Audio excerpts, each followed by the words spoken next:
Good evening, everyone, and welcome to our first meeting for the month of September.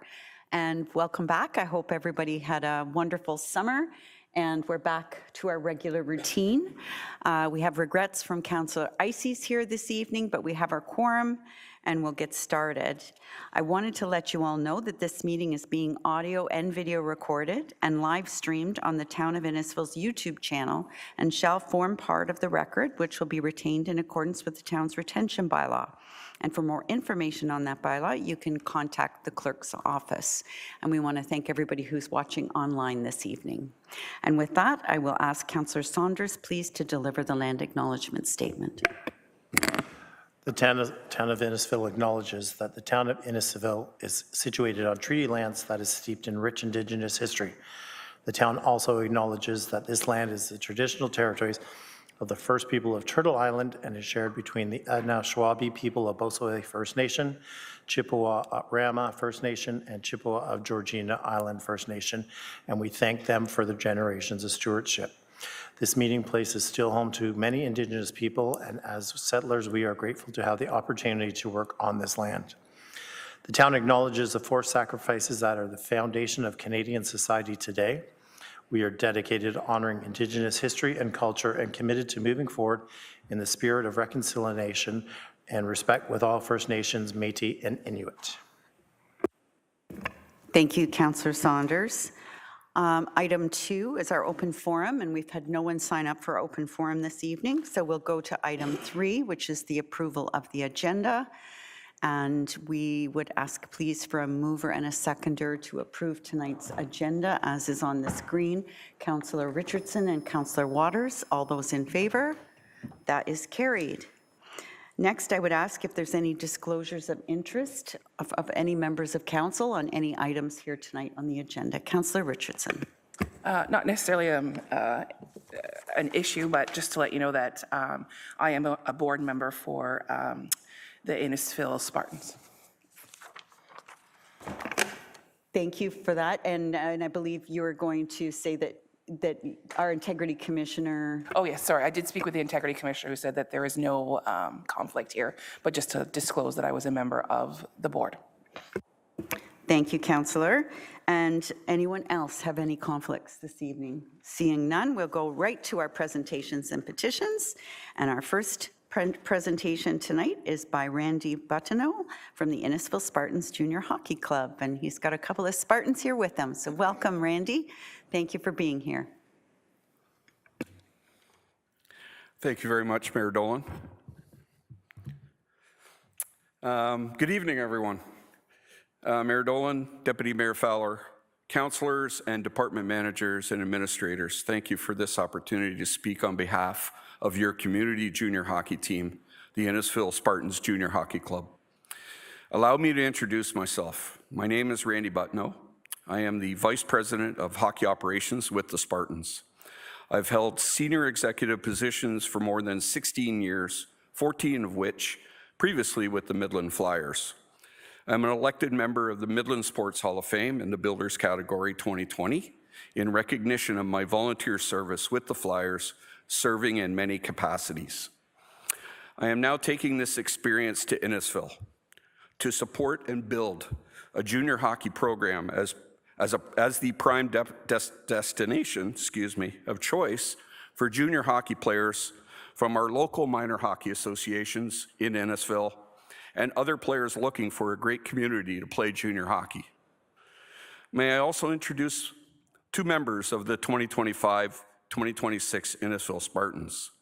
Please welcome David Durbano and Sam Bellman.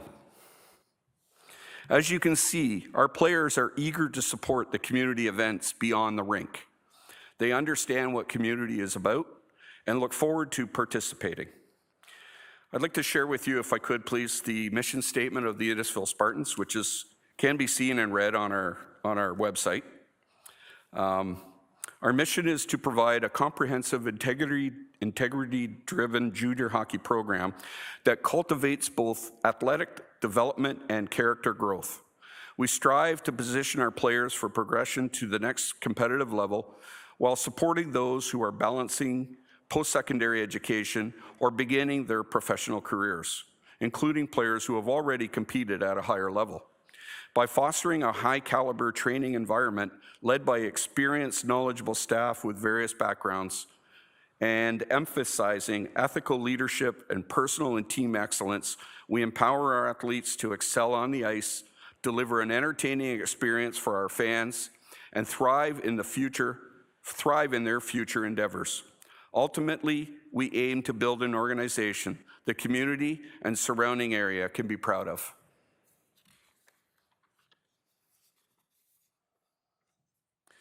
Innisfil Junior C hockey has a history that now, the PGHL, traces back to 1985 to 1994, playing out of the old Stroud Arena as the Innisfil Bruins.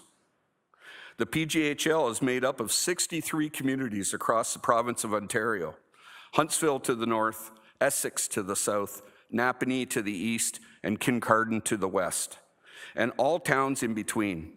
Spartans are in the Northern Conference in the Carruthers Division. The Spartans' focus is to give back to our community through charity events, supporting social programs, and sponsors. In return, we want to build an excitement in the community for people to come together on a Saturday night and Sunday afternoon, support our program, and at the same time for us to provide quality entertainment for all ages. The Spartans are supporting the RVH Foundation Innisfil. $1 from all adult admissions. Tickets purchased will be donated back to RVH Innisfil. That includes 21 home games for all adult admissions.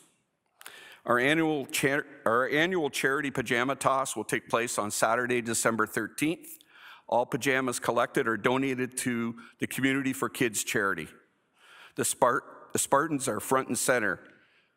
We're front and center with the Cram the Ram school supply campaign, and the PGHL donated $500 to this campaign in the Spartans' name. We embrace the community to align with any groups or programs looking for support, and in return, the opportunity to support your junior hockey team.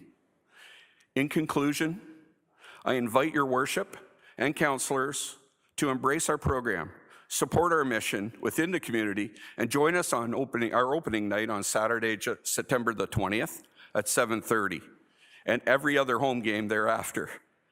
We welcome your support. We appreciate this opportunity to share a small snapshot of who we are and what we stand for, and we will continue to for the town of Innisfil. Thank you for your time.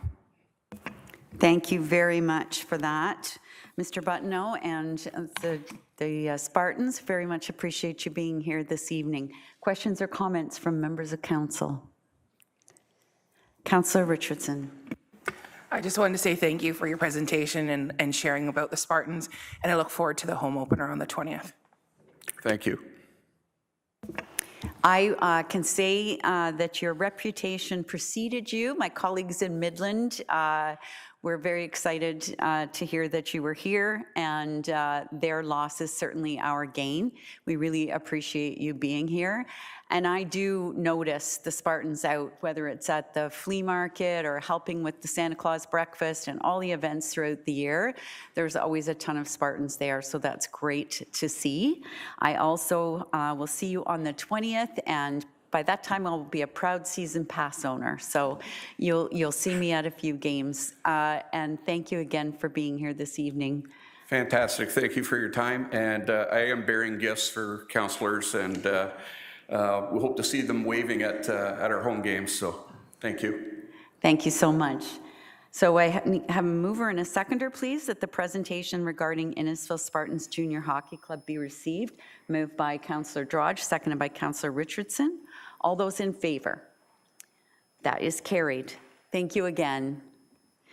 Our next petition presentation is by Lauren and Jackie McNeil. Whenever you're ready. I should start our little.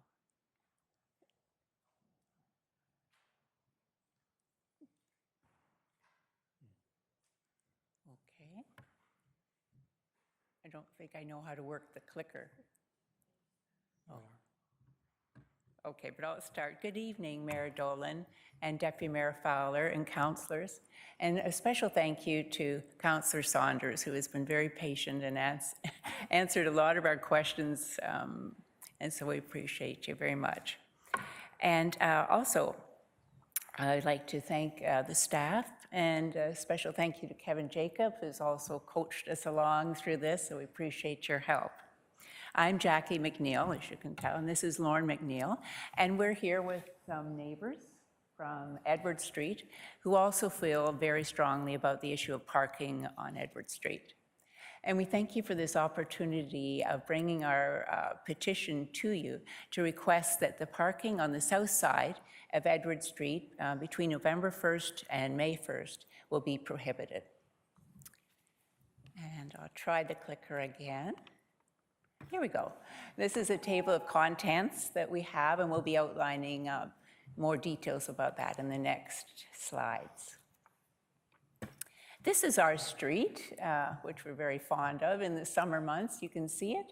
It's, and the purpose of our petition is to ensure that our street is safe. We'd really like it accessible to people.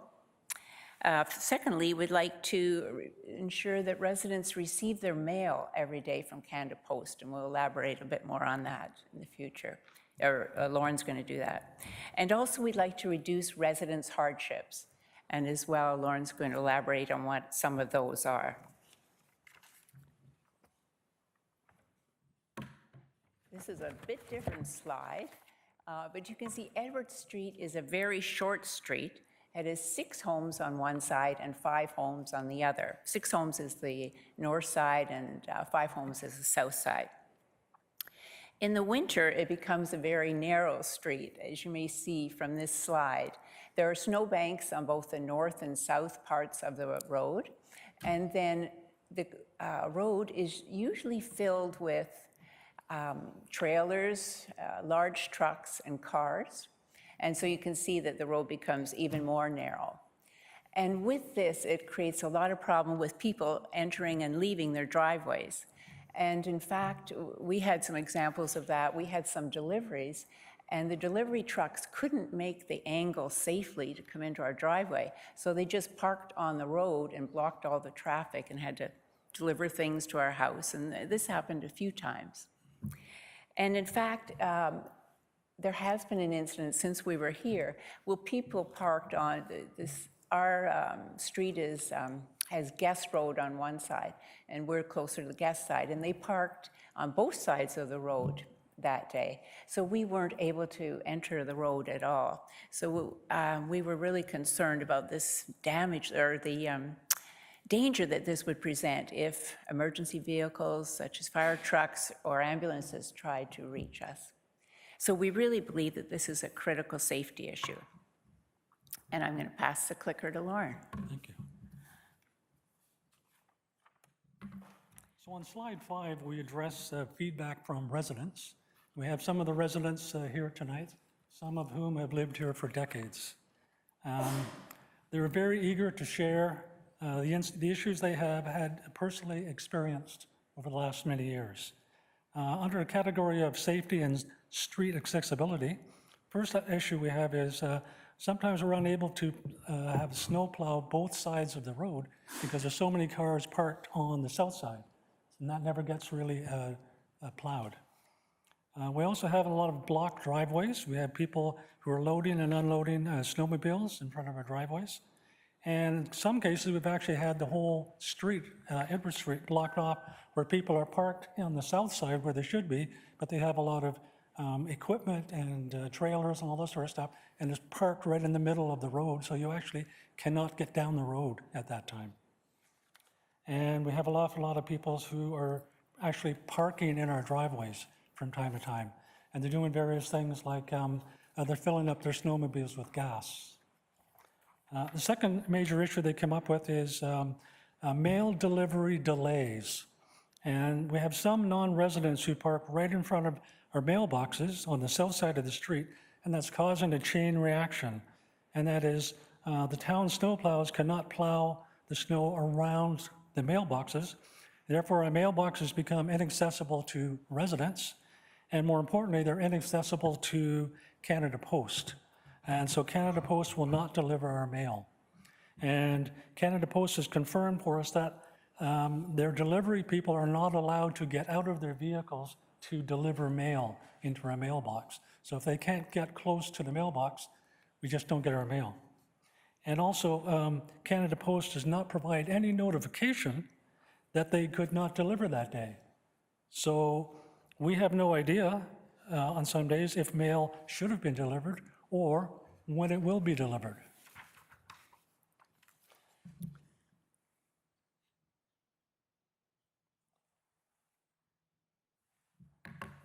So that's how some of our mailboxes can look at that time of the year. This slide is talking about residents' hardships.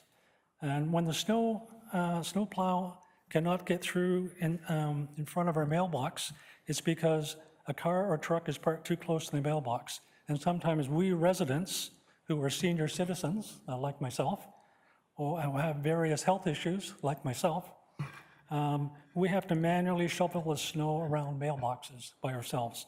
This was a significant hardship for us last year because there was so much snow. We also have issues where there's many non-residents are extremely loud and boisterous, and it's not unusual for us to hear snowmobiles being revved up at 4 in the morning. And that includes working days of the week. We've also had non-residents that parked in residents' driveways without permission. Sometimes they park so close to a driveway entrance that it's difficult for a resident to drive into or out of their own driveway. And residents have had to clean up a significant amount of litter that's left on residents' properties. It includes empty liquor bottles, minnows, which I guess they use as bait, and fish hooks.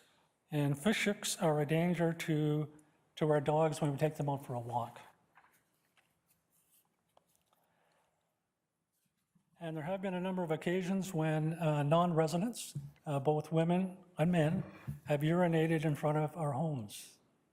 And this is really shows a lack of respect for our property, and it's not something we want our children to be watching. And lastly, there have been difficult interactions between residents and non-residents, especially when non-residents have received parking tickets. We seem to be blamed for the parking tickets. And these interactions have been mainly verbal, but on one occasion, it did result in police interaction. Thank you. Oh, sorry, I got one more page. So our proposed solution is we respectfully request you to consider installing no parking signs for the period November to May 1 on the south side of Edward Street. We also suggest that you provide free parking at Township parking lot on Guest Street, again for the same period, November 1st to May 1. And perhaps even throw in a porta potty. Thank you very much for your consideration of our petition. Thank you very much, Mr. and Mrs. McNeil. And now I'll go to Council for questions. Councillor Saunders. Thank you, Madam Mayor. Thanks, everybody, for coming. Was a great presentation. I just love seeing pictures because you see the problems all year round. It just makes it so much easier. I just have a question to staff. Do you guys have any comments on this, or do you want us to bring it back, refer it back to staff? Director Lee. Thank you, Mayor Dolan, through to Councillor Saunders. Certainly, staff are happy if council is looking to support this. There is a process we would have to follow. There is a bylaw in order to be brought forward to identify it on our current town bylaw as a no parking zone in order to ensure proper enforcement. That bylaw would have to come back to council to be adopted, and obviously with the timing, we'd try and do that as quickly as possible. Once that bylaw is approved by council, we would then be in a position that operations would look to get the no parking signs up on the south side of the road so that we would be ready for that season. So, you know, if that's the wish of council, we can certainly proceed and bring that bylaw forth. Great. I think most of the councilors, I guess, I don't know if we have to take a vote, but I would be fully in favor of doing it that way. Thank you, Councillor Saunders. Other questions or comments? Councillor Waters. A question to staff. Do we not have a bylaw around snow plowing parking during the winter season on all roads in Innisfil, or is it only specific roads? I thought you weren't allowed to park on side streets during the winter time because of snow plowing. Through you, Mayor Dolan, it's a bylaw related to no overnight parking on town streets. Other questions or comments? Deputy Mayor Fowler. Thank you, Worship. I'm understanding the situation you're dealing with. I know many parts of Innisfil deal with this as well, but where is the access to the lake that they're using that specific space for? Where is this point that they come on to and say this is an ideal location to get access to the lake? Yes, Guest Road falls along, we're Edward, and then there's one street below us, but if you went straight down, there's a very narrow entrance, and it's right beside the parking lot there. So my understanding is that the majority of issues that are arising are become of the people coming early morning and then just firing up their machines and then off they go. All right, perfect, thank you. Other questions or comments? Councillor Drodge. Thanks, Your Worship. Just to get to lay of the land, is there parking on Guest Road? Can staff answer that?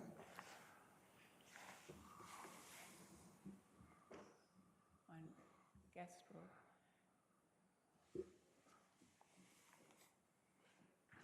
Road. Mr. Harris. Through your worship, the Councillor Drodge, there's limited parking on Guest Road, so there is restrictions already around the parking lot area of Guest Road. So I'm just curious why Edward Street becomes such a hot spot to park. Is it because there's limited parking on Guest Road and currently Edwards is the place to park? Is that currently the lay of the land? Thank you. I understand that it's $10 an hour as well. Is that right, during the winter as well?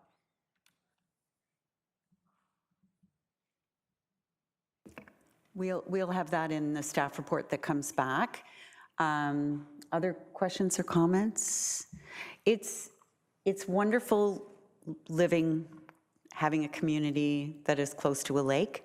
It does come with its share of challenges.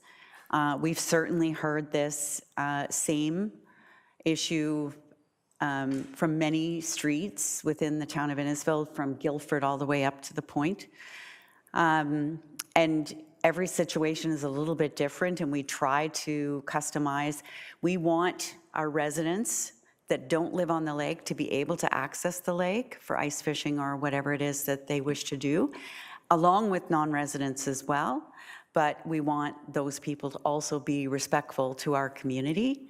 And just a couple of things. One, I think when we spoke on the phone, Ms. McNeil, I brought up to you is, if it says no parking, that means that doesn't mean just no snowmobile parking and no out-of-town parking. That means no parking. So if you're having a birthday party or a celebration at your home, people can't park out. They'll get a ticket if they also park on the road. So that's where we've had issues in the past, where we've had residents ask for no parking on both sides of the road, but they want to park on the road. They just don't want other people to park on the road, and that therein lies the conflict. So, but you mentioned at the time that you all have fairly long driveways, and you didn't think that would be an issue with people parking on in your driveway. No, I don't believe so. No. Yeah. And the other thing for the Guest Road parking lot is, if you could check, is it if we do have to pay, is it, if you have a residence pass, can you park there for free? So Mayor Dolan, thank you. The Guest Road parking lot, if you're a resident, it is free parking. If you're a visitor, it depends on, so a car, boat trailer, snowmobile trailer would be $6.20 per hour, up to $39.80 as a maximum. Thank you for that. Sorry, I interrupted you, Ms. McNeil. No, that's okay. Yes, when we canvassed the area, 8 out of the 10 houses were in favor of having parking prohibited on the south side of the the street. So they seem to understand the issue, and we're okay with it. Thank you. Any other, Councillor Zanella and Councillor Waters? I have two questions. Is Guest Road as narrow as Edward Street? Is it a really narrow street, just like yours, or? No, so it's more of a standard? Okay, and just the other item is when this comes, before this comes back to us from staff, could we ask that the fire department go and check it out and make sure that there is space for cars to get by? Thank you. The deputy chief is nodding her head, so does that? Councillor Waters. Quick question for clarification. I've heard you say that you want no parking on the south side. So does that mean that you're okay with parking on the north side? So I should have mentioned that there is now no parking Okay, on the thank you. north side. We live on that side. Okay. And our neighbors are on the south side. All right, yes, because I'm not familiar with the street, so I just want clarification. Thank you very So I much. should put that in. Thank you. Any other questions or comments? Seeing none, it was moved by Councillor Saunders and seconded by Councillor Richardson. I believe that it was to be received and referred back to staff. Is that what you had asked for, Councillor Saunders? Referred back to staff to report back.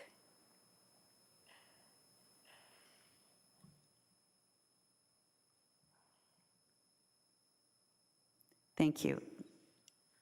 And the mover and the seconder are okay with the wording? Thank you.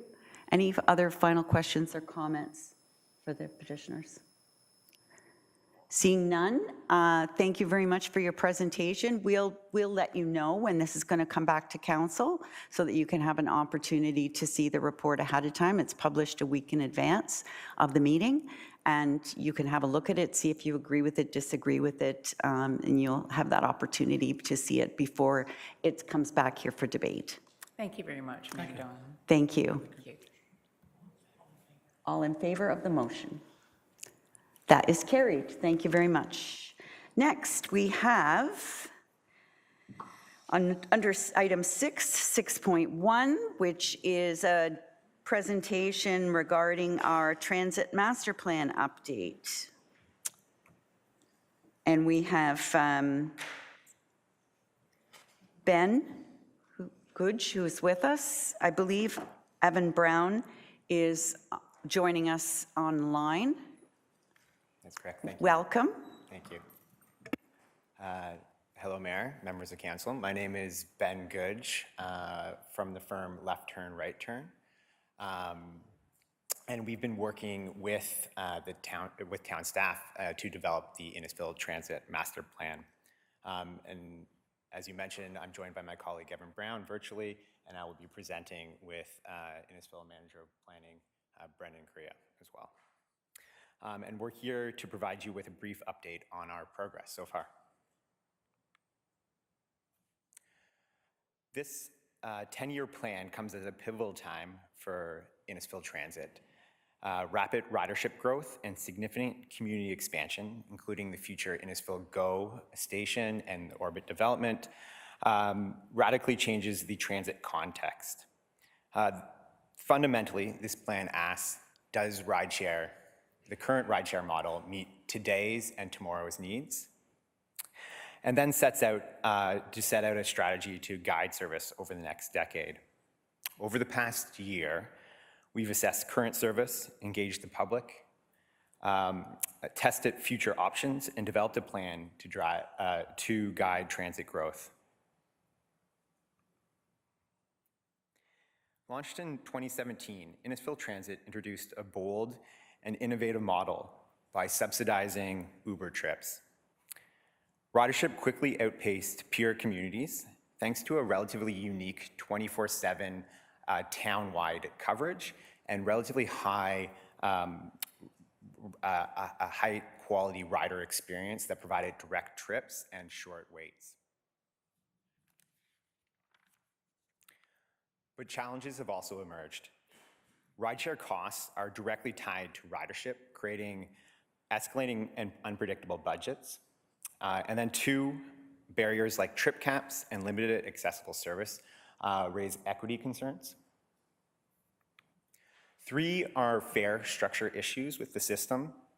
The current hub-based fare model is not aligned well with service cost and favors longer commuter trips that are less cost-effective, while shorter trips that are more used by vulnerable residents receive less support. And this is really reflected by the fact that 30% of municipal costs for the service currently are for trips to and from Barrie South Go. And lastly, while ridership is strong, cost effectiveness is weaker in the system. The service performs relatively well overnight and in low demand rural areas, but is less efficient in higher demand areas such as Alcona and Barrie South Go. Put simply, and this really relates to the cost escalation issue as well, higher ridership makes rideshare less cost effective. Our round 1 of public engagement really reinforced our findings. Residents voiced a desire for fixed routes, better regional connections, fairer fares, and modestly higher investment in transit. Also looking ahead, rapid growth, such as the orbit, really intensifies some of those challenges that I just mentioned. In addressing some of those challenges, we really focused on 2 key solutions. One being a multimodal network that used various different service types, such as rideshare, fixed route, dedicated on-demand, and specialized transit. Now, in some cases, on-demand, the dedicated on-demand and specialized are commingled, meaning the trips are provided on the same vehicles to provide efficiency in the system. Now, the non-rideshare services that I just mentioned tend to have much more predictable costs and are much more cost-effective in higher demand situations, meaning that a multimodal system would result in a much more improved cost control situation and improved efficiency and accessibility as well. The second solution is revised fare structure for rideshare that provides fairer fares for riders, as well as better sustainability for the town. Building on those solutions and using an equal level of investment, we developed 4 different 2035 service options.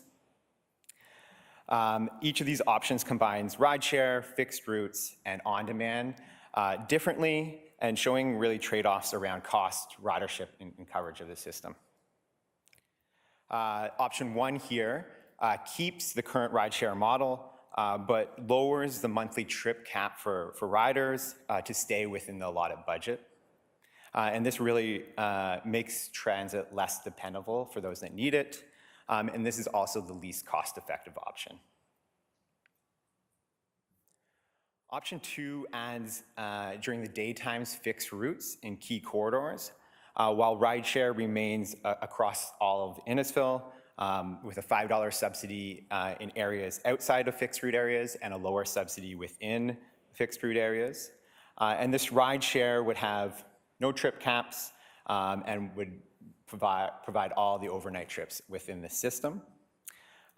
This option, compared to option 1, grows ridership, but would increase passenger costs quite a lot.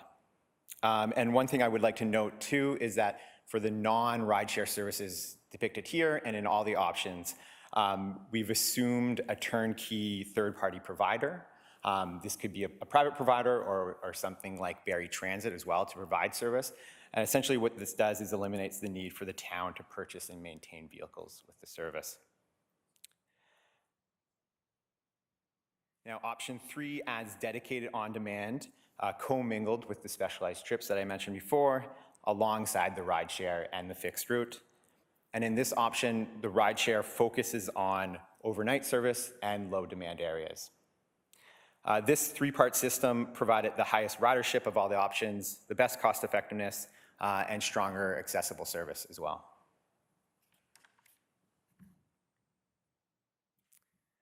Lastly, option 4 removes the rideshare entirely. Transit would rely only on fixed route and that dedicated on-demand commingled service with specialized transit. And this option offers predictable costs with strong accessibility and lower passenger fares. Though the higher, in this option, the total costs for the system, both passenger and municipal, would be higher than both 2 and 3. And particularly for the municipality would shoulder a much greater portion of the cost. Now, when we presented these options during the second round of engagement that we had with residents, residents clearly preferred options 3 and 4, with option 3 emerging as the preferred choice. Now, people generally saw the non-rideshare services, which are more represented in options 3 and 4, as representing more reliability for them and also more affordability for passengers. And then option 3 in particular was recognized for its cost effectiveness. We also heard support, again, for modestly increasing service investment in transit service, although less enthusiasm for raising taxes to do so. And lastly, and notably, some employers expressed an interest in helping subsidize the transit service for access for their workers as well. I will now turn it over to Brendan to walk you through the recommendations and next steps.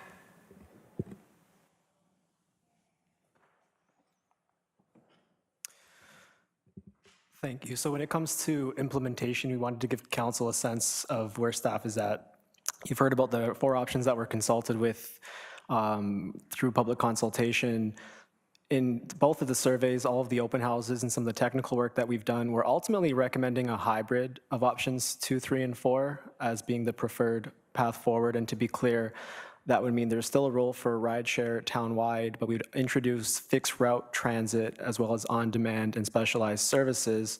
However, not necessarily all at once. And so in terms of implementation, it wouldn't be positioned as on year 1, we will introduce fixed routes, and on year 2, we will add an additional route. Rather, we're looking at the implementation of fixed routes based on critical triggers or performance indicators that guide the town and town council as to when to make those future investments and scale up transit, most specifically into fixed routes.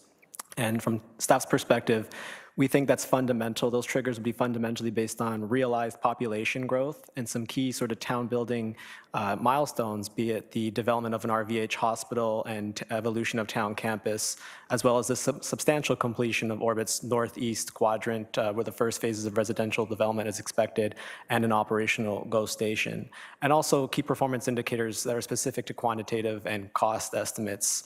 Basically, at the point where providing a fixed service in a more urban area becomes more cost effective than the rideshare is when the implementation of some of these routes would be recommended by staff.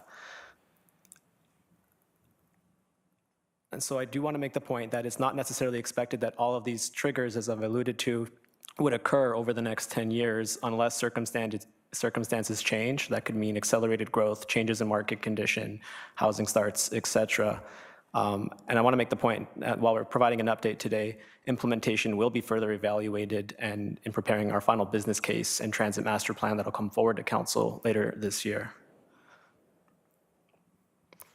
So in terms of the initial stage 1 or more short-term recommendations of implementation, the first big one is we do think, and it's alluded to in the consultant's remarks earlier, that a revised fare structure is a fairly important short-term priority, respecting the Uber rideshare.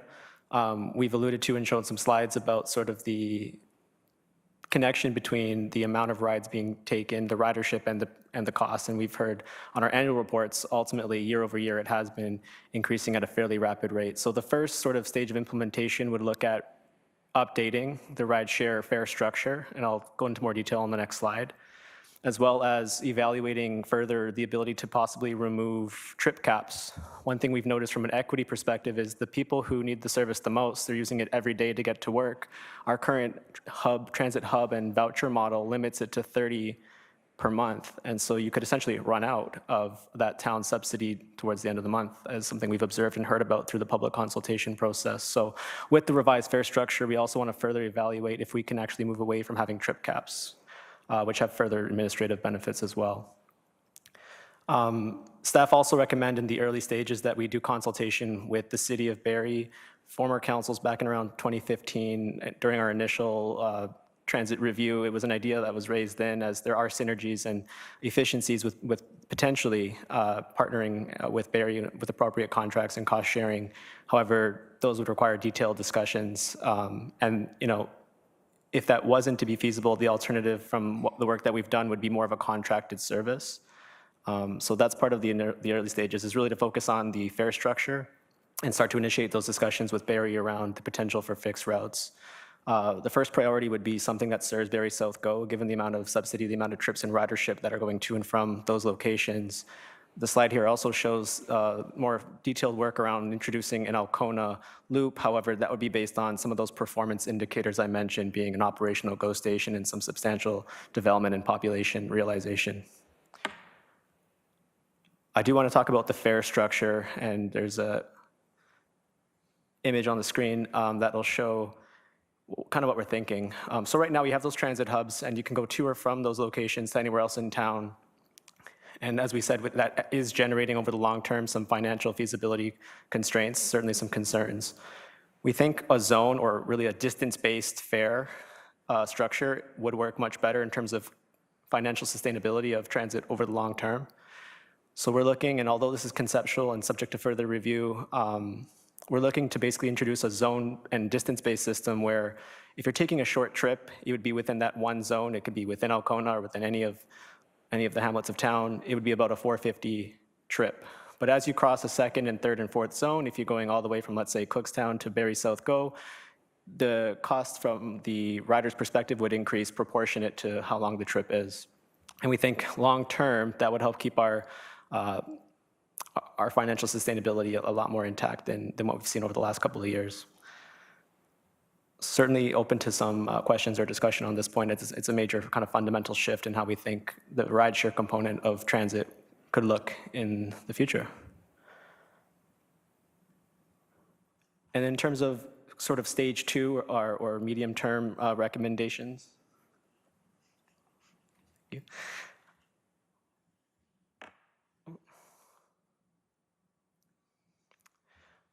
Basically, as we continue to hit those population increases, we start to see the orbit and other higher density development materialize, and we hit those key triggers that I mentioned before, we would continue to sort of scale up and add routes. So you'll see like the Alcona route, you'll see in all 4 options, we are working with the county links, and what's shown in red is that county Route 7.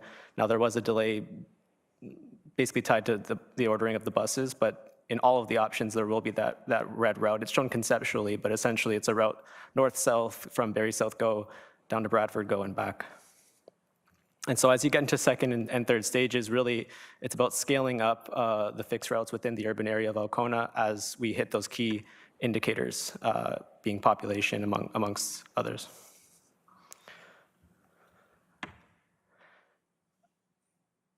And so, yeah, in terms of the factors that might accelerate the triggers, if there is an accelerated population growth, if there is significantly high ridership performance, or if there's willingness, as an example, from employers, whether it be in Innisfil Heights or other parts of town, to kind of partner and help cost share, then we could potentially achieve some of these routes shown sooner. But we're leaving that a little bit agile in terms of our planning to date. And then in terms of the later stages, stage 3, as we're calling it, it's really that full network realization. So based on the substantial completion of the orbit development, the operational GO station, increase in population, future town campus evolution, an RVH hospital, all of those sort of milestones, in addition to the ridership and quantitative analysis, that would lead us towards more of the full network realization. And it was mentioned in options 3 and 4 that we would look to potentially introduce and further evaluate on demand. As an example, the city of Barrie's just recently gotten into and announced some work in the on-demand space. But the priority initially would be to go from rideshare, introducing fixed routes when we hit those key performance indicators, and then scaling up from there. And again, rather than tying it to years, it would be based on sort of these implementation triggers or those key indicators, and that would guide council and staff as to when to move forward with implementing that scaling up of service.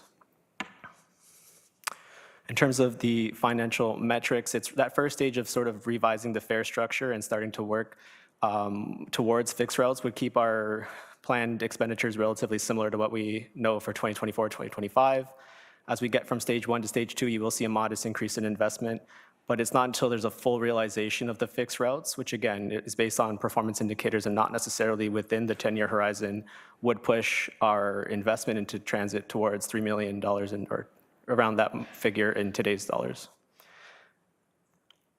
In terms of next steps, we are hopeful to have some discussion and some questions of council today, which will kind of lead us to modifying the plan and ultimately bringing a transit master plan back to council later this year. So following discussion tonight, we'll conduct further analysis, respond to what we hear, and prepare a final master plan and business case to be considered by council later this year. Thank you. Thank you very much. Questions or comments from members of council? Deputy Fowler. Thank you, Your Worship. Couple questions. In option 2 and option 3, there's a reference to a service area or a designated area.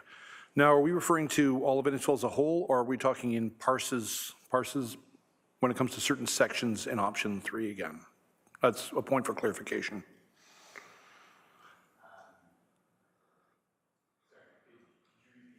In option 2, there's a reference to a service area, Right. but in option 3, there's reference to a designated area. Through the chair.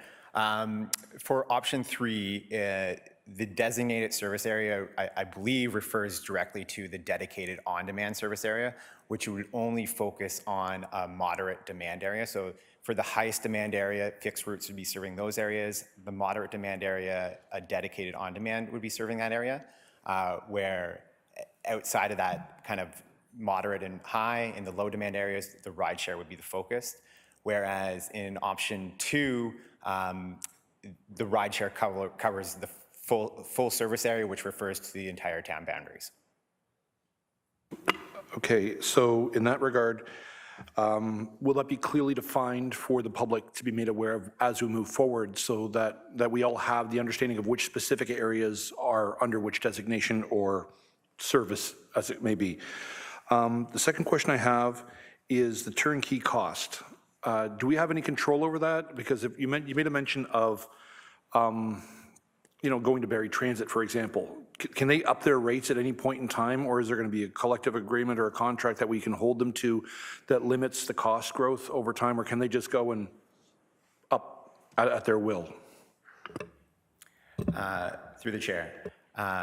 Responding to the last question, generally speaking, when you're entering a service contract agreement for transit services, it's over a period of time where you'll be setting generally an escalating rate over that time period to account for inflation. And so it would be fixed for that given time period that you're signing that service agreement for. And pardon me again, could you repeat the first question as well? I'm just asking about the clarification with the public. So as this moves forward, are they going to be made aware of the designated area and where the boundaries lie compared to where they live? Thank you. Through the chair.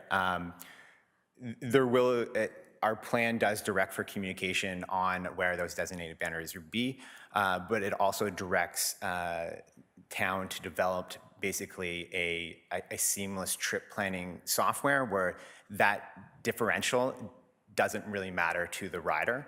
They're using a trip planning app similar to an Uber app, and they're booking a trip from one destination to another. And the vehicle type that actually gets there, it would be signed automatically, and so that distinction between boundaries doesn't matter as much, and fares would be clear upon booking that trip at that time as well. Thank you. And one last question. as the mayor and I know, Metrolinx has had some issues, or not Metrolinx, I'm sorry, the Lynx bus route has had some issues getting the buses regarding the route that will be connecting Bradford, Innisfil, and Barrie. Has this been taken into account when it comes to the master plan? Because if we can have the route, but if they don't have the buses, there's no point having the route without the buses, if that makes sense. Yeah, certainly, through Mayor Dolan. So I just want to reiterate, in terms of the fixed route and on-demand services, it wouldn't necessarily be on day one that we're looking to launch that service. It would be predicated on sort of that growth in population that I mentioned during the presentation. In terms of the details, we would start to initiate, really, discussions with City of Barrie to see how feasible that may or may not be.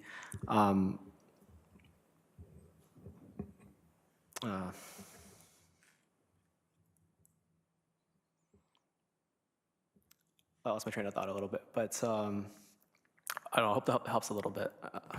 I was asking about the Lynx bus route with the county. Yeah, so as far as we know, there was a delay, but we do think by 2027, I believe, that should be live, that north-south route. Councillor Drodge?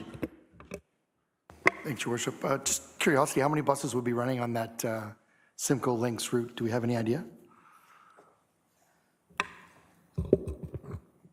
Through Mayor Dolan, I believe it's a 30-minute headway. I don't know exactly if it's 2 to 4 buses. I believe it would be 2 that they would need to run the service. All right, and my other question is, the route is showing along 89 and then down Yonge Street to Innisfil Beach Road.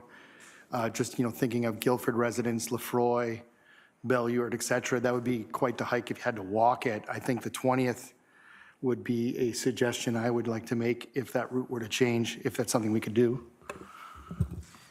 Through Mayor Dolan, so certainly the route is shown conceptually based on our current understanding. However, we will be having more detailed conversations with the County Links team in terms of the final route design. So that's still some conceptual at this point. And just one final question, if I may. It's about the zones. Just for clarification, so if you're within that zone, so currently right now we get the cheap fares to go to a hub. So we're ultimately going to eliminate all hubs and you'll be able to go door to door within your zone for a set fee, cross to another zone for another set fee, but you could literally go door to door. That's correct. Thank you. Councillor Richardson? Never mind, I forgot my question. Sorry. I'll come back to you if you like. Anyone else? Councillor Waters? Thank you, Your Worship.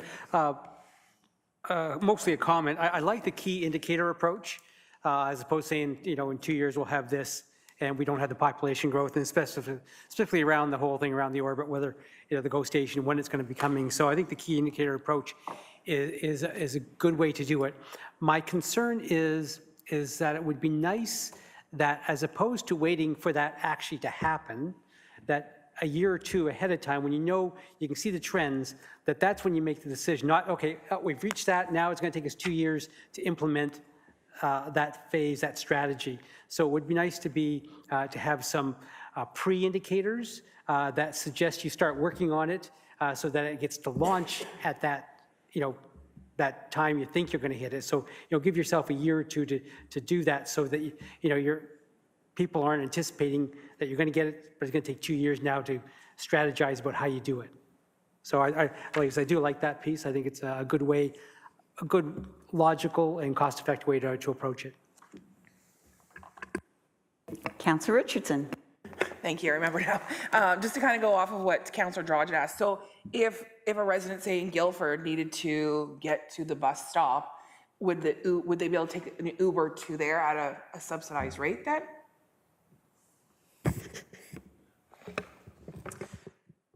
Through Mayor Dolan, so yeah, the zone-based rate would essentially apply town-wide. So if they're within that one zone, it would be that less expensive. We're showing 450 on the slide, but that's the actual details we're still working through. But yes, that's how it would work. So that would work for any address. So like I said, if it was Guildford that doesn't have anything, they would be able to take an Uber to Yonge Street to meet the bus at the ride share or the subsidized cost. Okay, that's right. Thank you. Through the mayor, just to follow up on that question as well.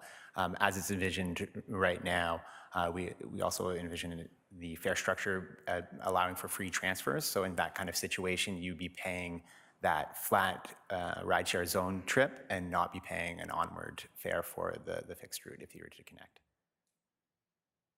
Thank you. Councillor Drodge? Thank you, Worship. Councillor Richardson sparked another question. Just for clarification, currently right now, we don't have a hub that goes to Bradford South Coast, so this would, by putting this Simcoe Links route in, would connect us to Bradford, correct? Through Mayor Dolan. So we are evaluating the out-of-town trips. Generally, we'd like Bradford Go and Barrie Go to be treated equitably. And so our thought at this point is yes. Councillor Waters? Thank you, Worship. In your surveys that you did, I was looking at the different categories, and I didn't see anything that reflected convenience in terms of, like, you know, if I can get picked up at my door as opposed to having to walk to a corner, stand in the snow for 15 minutes before the bus gets there. So was there any part of the survey that included convenience as an indicator of what they preferred? Through the mayor, I don't have an answer for you right now. I can't recall exactly. But that kind of factor does fold into our ridership modeling. And so we look at basically time it takes for someone to take a trip, and also kind of a waiting, also surplus time that it's like a time penalty that we add on top of that in terms of our modeling. So that is folded into the modeling approach, but I can't specifically speak to the public engagement surveys. Sorry. Thank you. Thank you very much. I want to thank you for the work that you did. I'm pleasantly surprised. I think what I was expecting was a more traditional fixed route system. So I'm liking the hybrid model. You know, when we launched in 2017, Innisfil Transit, we got worldwide recognition, awards. We knew it isn't going to be forever. We knew that we would grow out of it as we grew and as we got more ridership. But certainly it was, for us, the right thing to do. In fact, much of your data, your heat map that you showed where all the rides are going, you wouldn't have had that without the Innisfil data. So we started off from a stronger position because we knew where people were taking the bus or were taking our transit system to different places, which helps inform the overall decision on where we need to be. I agree that it will be a little difficult, if I'm understanding it correctly, to get people to wait 15 minutes, 30 minutes for a fixed route versus calling an Uber, getting it picked up at your door, because that's what people are used to here. We've kind of spoiled them a bit, but I like the idea of the whole system. The one route, the Simcoe Links route that comes through the community, besides that one issue on the route, there's another big miss on that piece, and I've had this conversation with the county a couple of times, but that red line at the top should be going across Lockhart and not Mapleview. It goes across Lockhart. You've got how many homes in Sandy Cove? 1,800 homes in Sandy Cove that you're now accessing, and a lot of those people don't drive, as opposed to Mapleview when you're actually probably mirroring a Barrie transit route on the same road. So I really think that if there's any way you can add your voice to getting that red dot to move down to the Lockhart Road as opposed to Mapleview, that would be a huge win for those residents in Sandy Cove Acres. I also think that you can see some changes because the county is, as we speak, doing the same thing that we're doing and updating their master transit plan. Their plan currently is for 16-member municipalities, and a lot of it is interregional transit, and now residents are asking for them to do more local transit too. But I really do like this work. I like that it highlights how much we all subsidize transit. I think people, for the most part don't realize how much of their tax dollar goes to transit. And I think that's an important piece when making these decisions, is we would never build a bridge without knowing how much the bridge was going to cost. So we need to be aware of how much we subsidize transit. Also, I like the idea of treating Bradford and Barrie equitably, because it makes no sense to me, even some residents now who are like on this near the 6th line, who are waiting for an Innisfil GO train station, they tell me they drive to Barrie and they're going south. So I don't understand why people would drive half an hour north to then have to go on the train farther south. I would think that they'd drive south and go to the Bradford train station instead, but I don't know why that answer to that is, but, and then the only other thing I wanted to say was, I'm liking that zone idea. I think that makes sense to me. I'm not as encouraged that you're going to get far with Barrie Transit, because I know Simcoe County tried it and they didn't get very far with Barrie Transit, but I don't want to discourage you from going and having those conversations. And I think that talking to employers like the Friday Harbors of the world, the Tangers of the world, even the en route on the 400, if they're having issues getting workers to work, then if they contribute a little bit, maybe they can help get their workers there safely. I think that's an important piece too. But yeah, I'm encouraged. I love the whole hybrid idea, and I look forward to seeing more come forward. Thank you so much. Councillor Waters. Just a quick thought after listening to what you had to say. Is there any way that we could have a discussion with Simcoe Transit? There are different communities which are kind of in the same boat that we are. They're trying to think, do we go with a single transit route? Do we who would the contract be? Would it be worthwhile to work with Simcoe to say, we have 5 communities all looking at contract services, and to put out a contract for 5 communities as opposed to just Innisfil? So I think, would that provide a better price for us if they could negotiate on our behalf for a variety of, so just a thought after listening to what you had to say about links. Thank you. Thank you for that, Councillor Waters. And then that's where they are right now, is trying to decide what the scope of their, how big can they go? Because I forget what the subsidy was at the county, but I thought it was higher than what I saw on your slide. I thought it was in the $14 to $16 range per rider currently. Certainly they have much, much farther distances to go. They're traveling from, Aurelia to Barrie to Alliston, so a lot farther. Did I see Mr. Correa? Did you have a response? Through you, Mayor Dolan, I just wanted to reiterate that town staff and myself are sitting on the technical advisory team going through that exercise with the county, and we're having regular discussions with the County Link staff, and so those are the types of conversations we're having through their transit master planning process. Wonderful. Seeing no other, Councillor Drodge. I know we're probably getting ahead of myself here, but would the Simcoe or the county be responsible for the bus stops? Like, what would they look like? Would they be covered, like spaces where people are waiting, like, or is the town responsible for creating these bus stops? Like, I'm just trying to get a picture of what people are walking to get on this bus and wait. Through Mayor Dolan, I don't have a comprehensive answer to that question. I have seen the Link services where there aren't necessarily bus shelters at every stop. It's often just signage. But that would be subject to further discussion and detailed planning if we go down that path with them.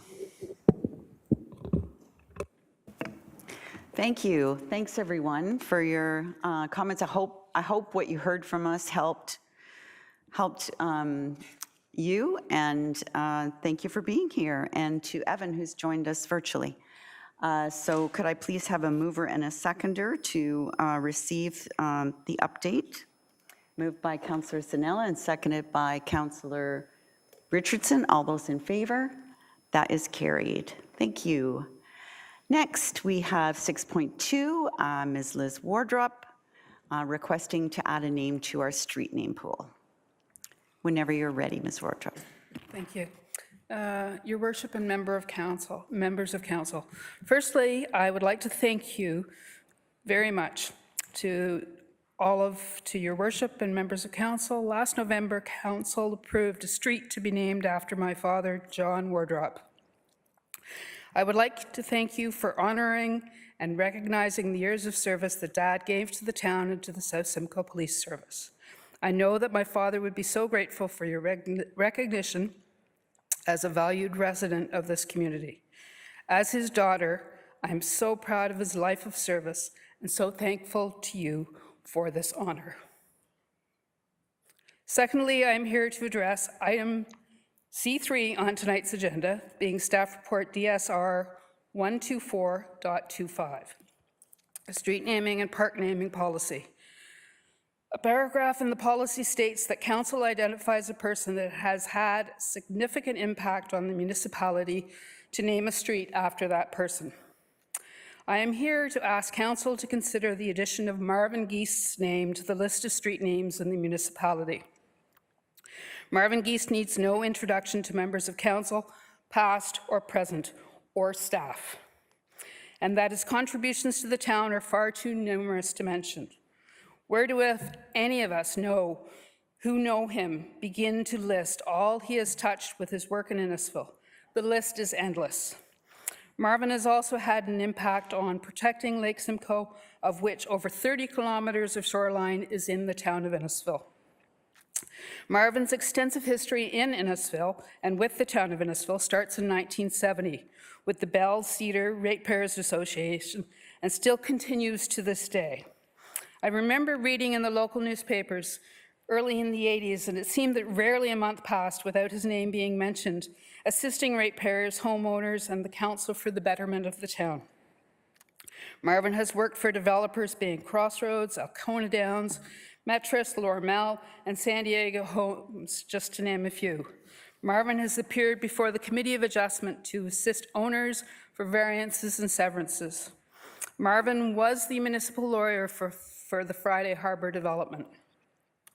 To quote the Innisfil Journal, his methodical, quietly aggressive manner has proven instrumental in getting issues resolved and positive decisions made, allowing his clients to move forward.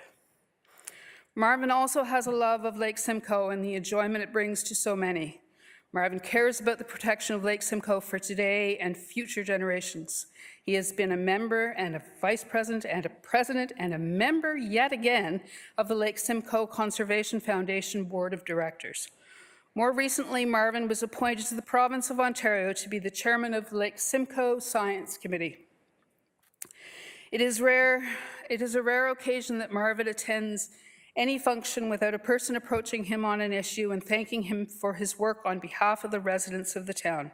His years of being an advocate for residents, developers, and the town has brought respect and gratitude for many of the people he has helped. In conclusion, I am asking the council to consider the addition of his name to a road in the town. Tongue in cheek, I would like to make a suggestion. I am fully aware that the policy states only last names to be considered. Maybe, just maybe, you might consider the road to be named Marvin Geest's Way, because if you know him, he is determined to get it. Thank you for your time. Thank you very much, Ms. Wardrop, and I would definitely concur with that last statement. Questions or comments for Ms. Wardrop? Thank you for your presentation tonight, and I'd ask for a mover and a seconder, please, to move by Deputy Mayor Fowler and seconded by Councillor Drodge. Can I ask for a friendly amendment then that we say that it be received and referred to staff or report back? I'm getting nods. Okay, thank you. All those in favor of the recommendation? That is carried. Thank you very much. Thank you very much. Next, we have item 7, which is reports from different municipal associations that anyone has attended.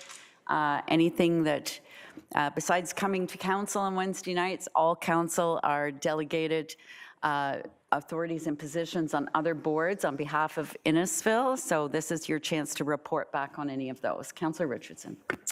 So we have our next library, we're broke for the summer. We have our next one on Monday, but I was told a fun little fact that this summer through the summer reading program that the library offers for our young readers, there was 510 participating, and they read 6,442 books, which if you stack them on top of each other is the height of the Eiffel Tower. So that's pretty cool. That's a lot of books read by our young people in town. So congratulations. Thank you, Councillor Richardson. Anyone else? Deputy Mayor. Thank you, Your Worship. Recently, we had our audit committee meeting, and I wanted to give a shout out to our staff here for, we always have people come in, the third-party people to oversee the books and make sure that nothing needs to be repaired or altered, everything's up to code. So there was a lot of comments made during the meeting, how everything is very exact, to the point. There's nothing to be needed to be updated, changed, or altered. So I've seen the work that goes into every dollar and cent and the paperwork that goes in. It's rather intimidating, so I want to give them credit for the work that's being done. Thank you. Thank you. Anyone else? I just wanted to quickly highlight that in August, several of us attended the Association of Municipalities of Ontario conference in Ottawa, and just to highlight a couple of highlights for me. One was there was a delegation of municipal politicians from Ghana, and we, female mostly, Ontario and Canada is involved in a Women in Leadership program across Africa, and this group from Ghana learned a lot coming to our conference, and it was great to exchange ideas with them. I also participated in a podcast with Municipal World on automated speed enforcement, which has been getting a lot of press lately. We had two successful delegations, one with Minister Flack, Minister of Municipal Affairs and Housing, and one with Minister Surma, the Minister of Infrastructure, on behalf of the town, and then on behalf of the county with Minister Sakaria, who's the Minister of Transportation.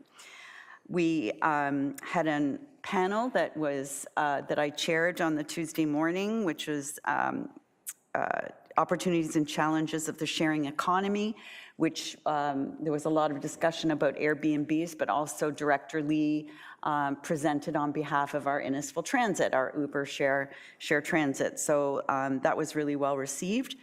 And we celebrated the retirement of the Executive Director, Brian Rosborough, and also celebrated the appointment of the new Executive Director, Lindsay Jones, who has now taken over. And it was a great conference. If you did attend and you haven't yet, I would suggest you fill out your survey that they've sent to you, because we're always trying to improve. But it was definitely, with over 3,000 elected or delegate, I won't say they were all elected officials, there was lots of municipal staff people there too, but there was over 3,000 delegations. There was over 800 minister delegations, and 26 or 29 ministers attend, including the Premier and all the opposition leaders. So a really successful conference and a wonderful opportunity to learn from our colleagues that, we're not the only ones that have these problems, and it's when we come together, we can solve them. So that was it for me, and then we'll move on to our consent agenda. So if you're watching and this is your first time, we're going to go through all of the reports that are in the council agenda that has been posted for a week. If we're happy with the staff recommendation, we'll simply confirm it at the end of the meeting. If we want to refer it to committee of the whole for further discussion, we can do that. So we'll start with A1, the special council meeting minutes dated August the 13th. A2, the council meeting minutes from August the 13th. B1, the summary report from the Innisfil Heritage Advisory Committee meeting of August 14th. B2, The summary report, August the 12th, from the Innisfil Accessibility Advisory Committee meeting. B3, the Innisfil Audit Advisory Committee meeting. Just a couple of questions? if Sure. it's okay. Thank you, Worship. Just a couple of questions from that is, one, if I'm correct, there was a $1 million surplus that was outlined in that. So just for residents' sake, what happens with that $1 million, if I'm correct? Oh, over here. Treasurer Webb.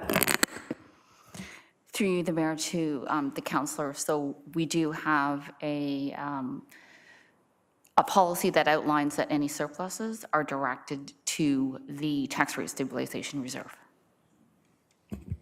Okay, thank you very much. And our parks, new racket courts get paid out of that as well?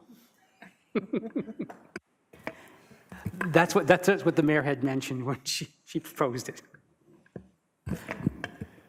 Treasurer Webb, I thought we decided not to do that. I thought that it went right to the tax rate stabilization, but I'm trying to remember now where the funds came, the extra funds came for the pickleball and racket and tennis courts. We might have to report back on that. That was a few meetings ago, and I've lost it in my head. Okay, I'll wait for that then. And my second question is, after figuring out what a subsidiary was, the question is, what is equity pickup in subsidiaries? What does that mean? Through the mayor to the councillor. So our investment in our subsidiaries, it's how it gets recorded in our financial statements. So there's different ways, depending on the entity, how it gets consolidated into our financial statements. Based on a modified equity method or pickup, we simply record the investments on our books. So on the town's financial statements, you'll see an investment, and that represents our investment in our subsidiaries. Alternatively, depending on the type of entity, I mean, it could be perhaps, well, actually, I'll give you a different example.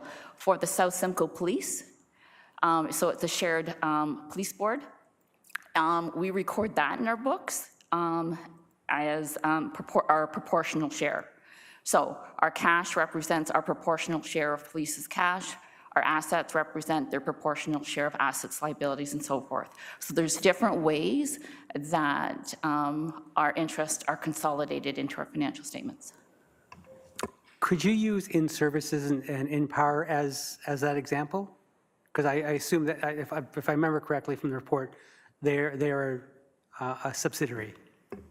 Correct. Both in power, all the utility companies are recorded in our financial statements the same way as an investment. Okay, thank you. Thank you, Councillor. And next is item C1, which is the 2024 consolidated financial statements. And I'm not going to pull that either, but I did have just a few questions on that item. So on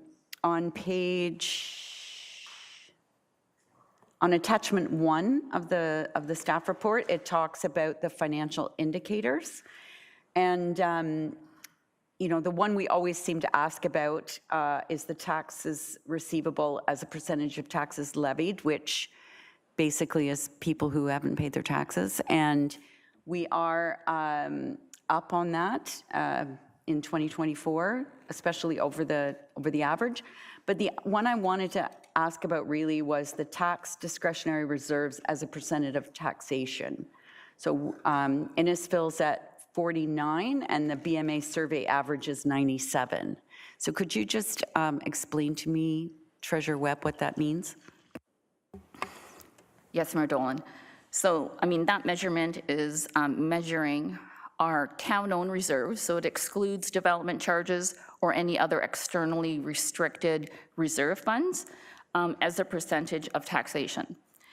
The range in the BMA study, there's 127, I believe, municipalities that took part in the 2023 BMA study. And so the BMA study is, there's a consulting firm that puts together this study that compares municipalities. So you, it's optional to take part in that, and so the town takes part in that.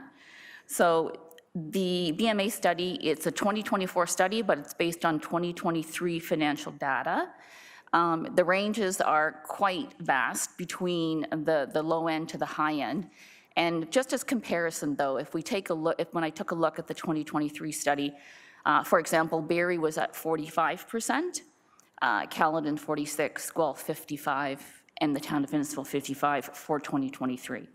There's a number of factors that can contribute to that percentage, and that really could be, you know, the level of your capital program, the maturity of your asset management program in terms of where you are in that, your debt, how much, you know, how much are you using debt versus using reserve and reserve funds.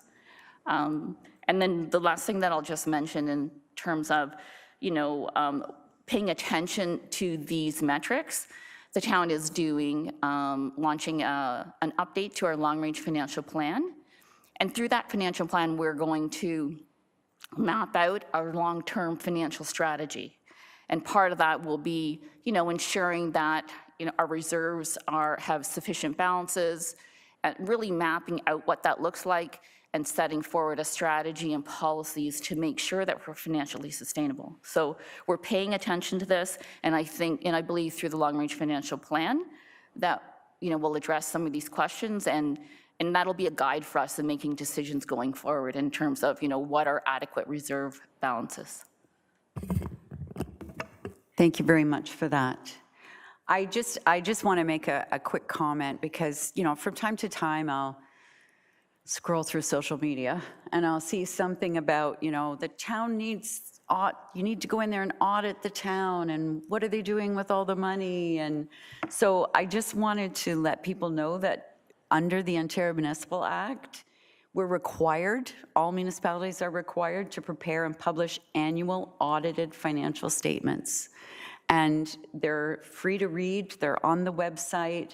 It's intended to ensure that council and the public are aware of the financial position of the municipality, and that an independent auditor provides the objectivity needed so that it's transparent and that we're accountable to the residents.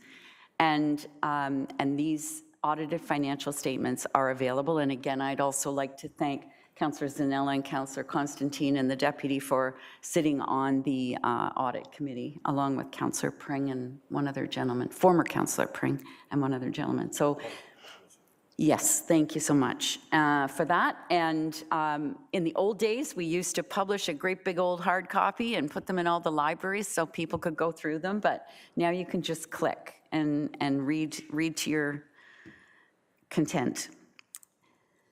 So that's to item C1, seeing no comments. Item C2, the street naming at 13. Oh, I'm sorry, Director Lee. Mayor Dolan, I did just want to close the loop on that pickleball question that was asked, if I could. Thank you. So looking back at the final motion that was approved by council, it was added to the 25-26 budget, 50% Parkland DCs and 50% ARS is how it was funded. Thank you for that. All right, C2, the street naming, 1303 Bel Air Beach Road. And C3, the street naming and park naming policy updates. Most of them just really procedural, no big changes there. And C4, the appointments to the Innisfil Council Compensation Review Ad Hoc Committee. So I just wanted to explain that this is a committee that is we appoint a committee once every 4 years to sit down and really compare compensation in Innisfil compared to like municipalities. And then they come back with a recommendation on what the next council compensation should be. So when they do their work and come back, it will be a recommendation to go forward so that anybody thinking about running in the 2026 election will have full disclosure of what the compensation for the job is before making that decision. And that's it for C4. Then D1 is a note from Friday Harbor about them going to the OLT. D2, the Cookstown Road Improvements and Water Main Award Contract. And D3, the municipal law activity for Q2. That's another great report that's got all of how busy our bylaw officers have been for the second quarter, which is a busy one. There are no bylaws. And then F, we have correspondence from the town of New Tecumseh. The Simcoe County Auto Mayor's call to include. Councillor Waters. I'd like to pull that one, please. Thank you. G1, a letter to the Public Safety Canada Building Safer Communities Fund. That was simply a letter thanking the federal government for the funding for our teen nights and hoping that maybe they can continue it for us because that funding ends in March. G2, the highlights of the County Council meeting from August the 12th. And G3 were proclamations for Prostate Cancer, National Legion Week, and the Mental Illness Awareness Week. H, a motion for which notice has been given. There's none received. And then the consent list continued. So we just have the one item. So a mover and a seconder, please, to resolve into the committee of the whole. Or sorry, that the recommendations contained within be adopted as resolutions of council on consent list. That would be Councillor Zanella and Councillor Drodge. All those in favor? That's carried. And now motion to resolve into committee of the whole, moved by Councillor Constantine, seconded by Deputy Fowler. All those in favor? That is carried. And we'll go to item F1, and that is Councillor Waters. Thank you, Worship. Councillor Richardson is going to second me in my motion. I wanted to just pull this item because I want to give council an opportunity to vote on it, whether or not we accept it. But we voted on a climate emergency 2 years ago. We passed that.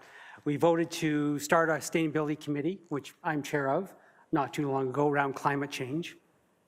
And the council has always said they support climate change action, and we've done a bunch of good things as part of council. This, I thought, was a step backwards. Does everyone understand what a non-plug-in hybrid is? Okay, that was the first generation of hybrid cars that came on the market 15 years ago. So we're asking us to support technology that has been well on the market 15 years. We are well beyond that stage right now. We are into plug-in hybrids. We're into full electric vehicles. That's where the world's going. Whether or not we get there in the next 5 years, the next 10 years, there's been a pause on the mandate. But when I read this, I just thought, that's passé. That's not going to help. That's not going to help the auto workers at all in terms of, Alliston, the Honda plant was going to invest $15 billion in an EV battery plant. They put that on hold because the economy is slumping. EV sales aren't what they used to be, but that's where we're going to go. So, I don't think this helps the auto workers right now, and I think it's just a step backwards in terms of, promoting a technology that was good at its time. When Toyota brought out the Prius, what a revolution that was. But, Prius has moved on to plug-ins, and a lot of other vehicles have moved on to plug-ins. So this is non-plug-in is, it may save 10% on, 5 or 10% on gas, a little bit on carbon emissions, but it's really, it's old, and we shouldn't be supporting something that's this old. We should be looking ahead, as this council often does. And so I just thought I would give me an opportunity to have my say as being chair of the Sustainability Committee, and that I had discussions with several people, and they're very dismayed the fact that we would support this type of suggestion. So I just thought I would bring it up, give people an opportunity to vote on it, when we should be supporting 15-year-old technology, or we should be progressive and looking forward to the newer technologies that will really have an impact on climate change, and not something that, really is not going to happen. This is, like I said, it's old technology. So thank you. Thank you, Councillor Waters. I just want to put a bit of context into this. So the town of New Tecumseh, oh, and I just noticed the typo, it's town of, oh, you've changed it on that one. Yeah, thank you. The town of New Tecumseh, under the leadership of Mayor Norcross, asked the South Simcoe mayors to join a call, which we did with Honda of Canada Manufacturing, and they outlaid to us some of the issues that they had in front of them. So they have put a pause on the investment in new tech based on a number of issues, mostly being our neighbors to the south. They gave us some comparators of what a car manufactured in Canada would cost in the US and what some parts that they were buying in the US would cost in Canada. And their last ask was for this extension for the zero-emission vehicle mandate, because it was, as of 2026, they were going to have to pay, I forget how much per vehicle, to I think it was Tesla. It was to an American car maker anyway, in order to, they had to subsidize an American car maker to make, if they weren't making the amount of cars in Canada. So it was a direct request from Honda to support it. I supported it because, I brought it forward to support because Honda's our neighbor, and they have a huge impact on economics in our area, and also many Innisfil residents are employees at Honda Canada Manufacturing. And so since Honda was asking not for it to be gone forever, but for it to be reviewed, and give them some time for the dust to settle in all these tariff wars and the Trump back and forths. So that's why I signed a letter along with the other 4 South Simcoe mayors to Prime Minister Carney. He did announce on September the 5th a 60-day review to assess the economic impact of this. So it's not gone, it's just they're going to assess the impact, and hopefully, I think it's not about not wanting to respect the environment. It's about keeping Honda in Alliston and keeping the auto workers employed during this very tumultuous time with the US. I appreciate the explanation, but I think what the recent change was to delay the mandates. That's what that was about. I think I read this as a little bit differently in terms of extending it to non-plug-in hybrid vehicles. So I think the two issues are different. I understand the mandates, and especially with what's happening with our neighbors down south. But I just thought this one here was different enough that it was just referring to older technology that really doesn't play in the future of climate change and all that kind of stuff. So those two are completely different. So I just wanted to clarify that. So thank you. And I totally respect that. And it's not that they want to build more non-plug-in hybrid. It's that they want to be able to count them so they don't have to pay the $20,000 subsidy or whatever the amount was to, they wanted it, it was just basically to give Honda some breathing room. That would be my best explanation at this point. Any questions or comments on this? Deputy Mayor Fowler. Thank you, Worship. Through you to Councillor Waters, as a man who is very well versed in the environmental technologies and along these lines, are you stating that in 15 years there have been no improvements in non-plug-in hybrids? They've stagnated? Because I'm just seeing how all the technologies are moving forward.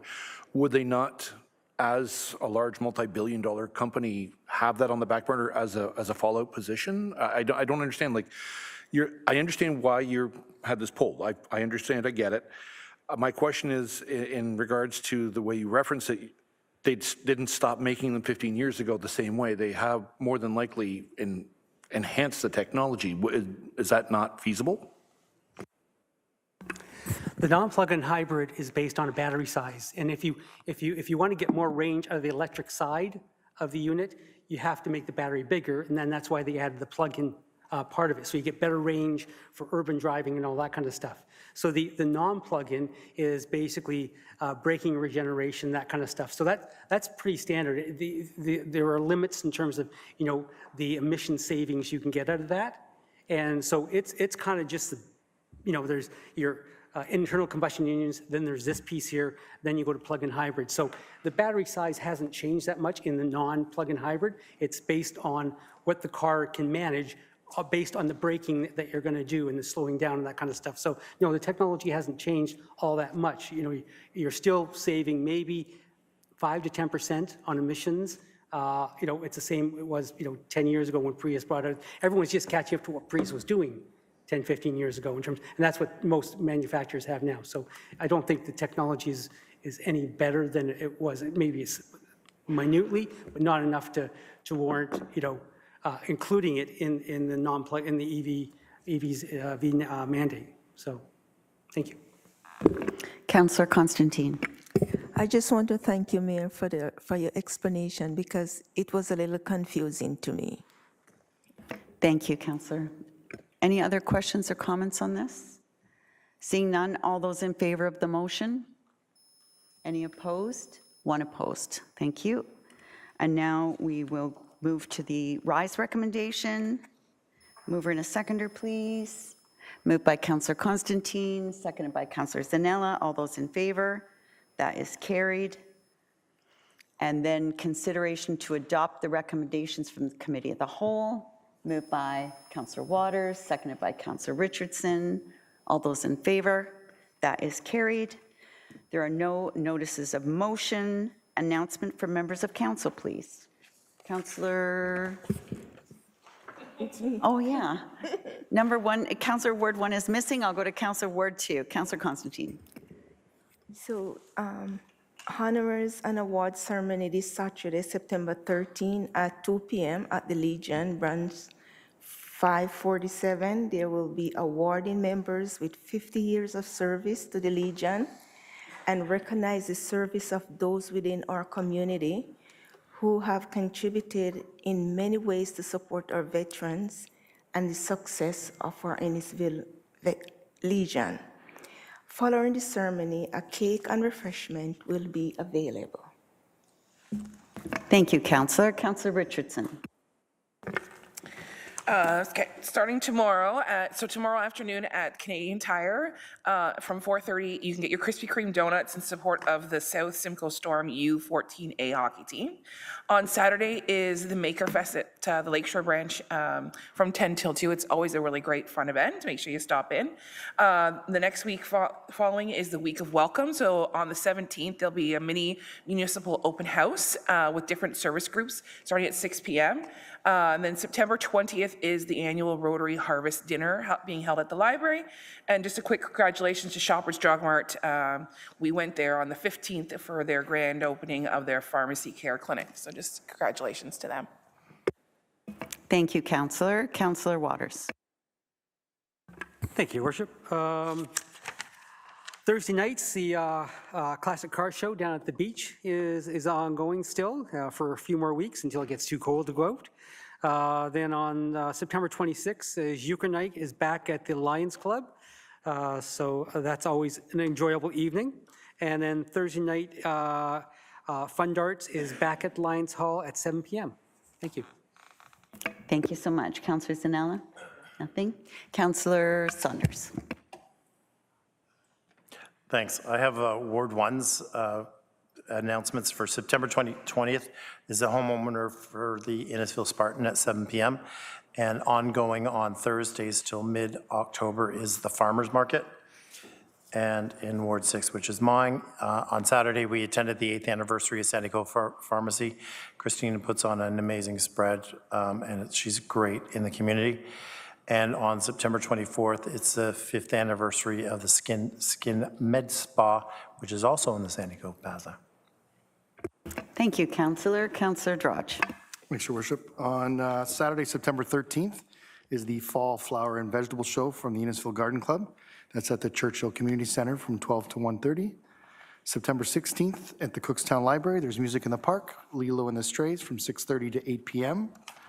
And October 5th, at the Cookstown Steam Show grounds from 10 to 4, there will be a pre-show Back Alley Cruisers Car Show. Admission is a food bank donation. Thank you. Deputy Mayor. Thank you, Worship.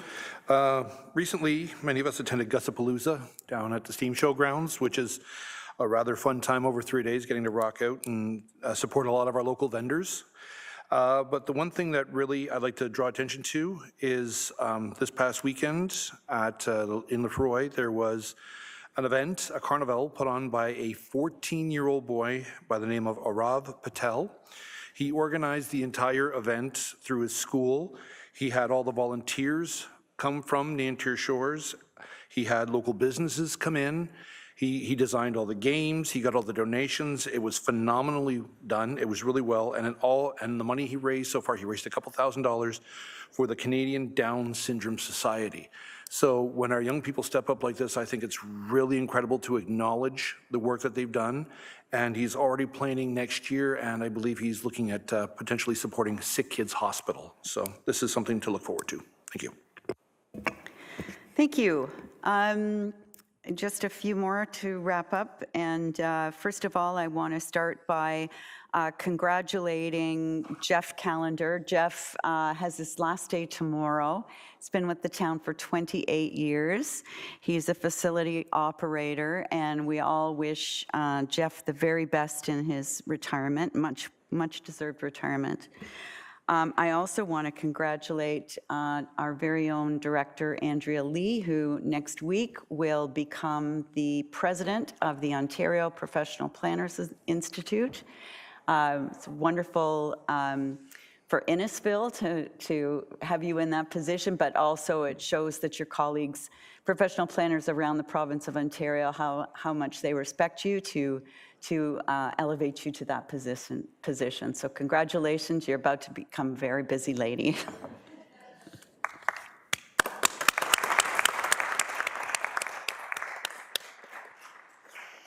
I want to say that on September 14th, flags will be at half-staff for Firefighters National Memorial Day.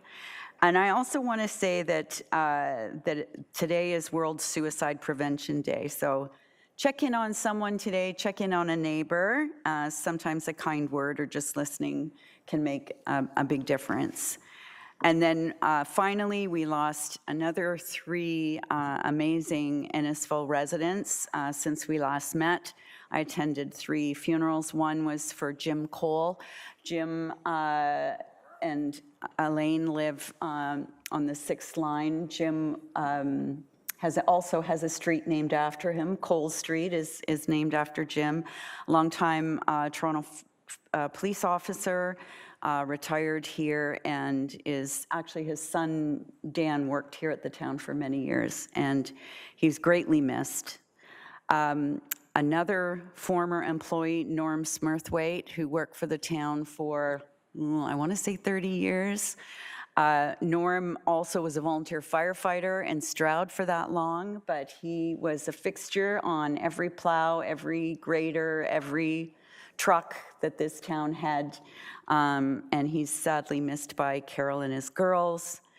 And then finally, Ellen Hickson. Ellen Hickson was a Cookstown resident. Her husband, Bob, was president of the Georgian Bay Steam Show for many, many years. In fact, Bob is the reason that the Steam Show moved from Beaton back to Cookstown. And Ellen was always a fixture at the show as well, and she will be greatly missed. So with that, we offer our condolences to the families, and I would ask for a mover and a seconder for the confirming bylaw and adjournment, please, at 8:42 p.m. Moved by Councillor Drodge, seconded by Councillor Richardson. All those in favor? That is carried. Thanks very much, everybody. Thanks